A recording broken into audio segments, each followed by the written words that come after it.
गोटे लोक गाँ सारा बुली बुली कहला जे ता स्त्री हूँ दुनिया सब सुंदर स्त्री।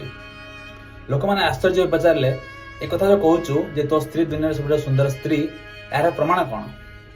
तो से लोकटा कहूँ अरे मो स्त्री पर निजे कहला से दुनिया सब सुंदर स्त्री आ प्रमाण कौन दरकार से फाइनाल। कहानी शुणी जन 80-90 दशक जन विशिष्ट दार्शनिक जहाँ नाम हूँ ओशो रजनीश।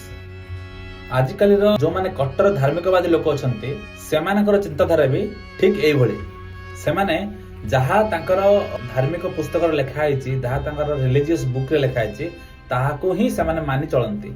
से बुक रे जहाँ लिखाई ता सत्य कि मिथ्या ता उपरे आलोचना कि पर्यालोचना हुए ना और जी सब करे ताको नास्तिक बोली घोषणा करती। यह केवल हिंदू धर्म हुए ना जेकोसी धर्म नियंतु ख्रीस्टियान हो मुसलमान हो समस्ते यही प्रकार भावती। सेमाने निज निजर धार्मिक ग्रंथ को ही बेस मानती एवं ठीक मानती सत्य मानती एवं बाकी सबू ग्रंथ को भूल मानती। एबे हिंदू जब गोटे हिंदू निजर भगवत गीता को ही ठीक माने किंतु ता आगरे जब गोटे कुरान बुक रखिबे ताहले से हिंदू से कुरान बही को मानिबनी। से कहबो केवल जहाँ आम बही लिखा है ताहा ही सत्य।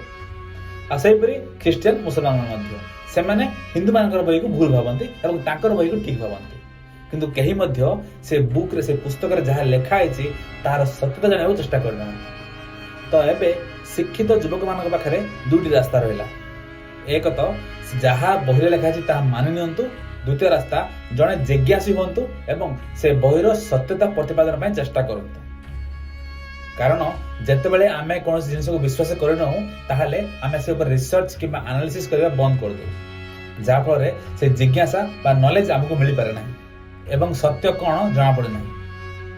एथि आपणकर मंतव्य कौन मत कमेंट जनातु। Thank you.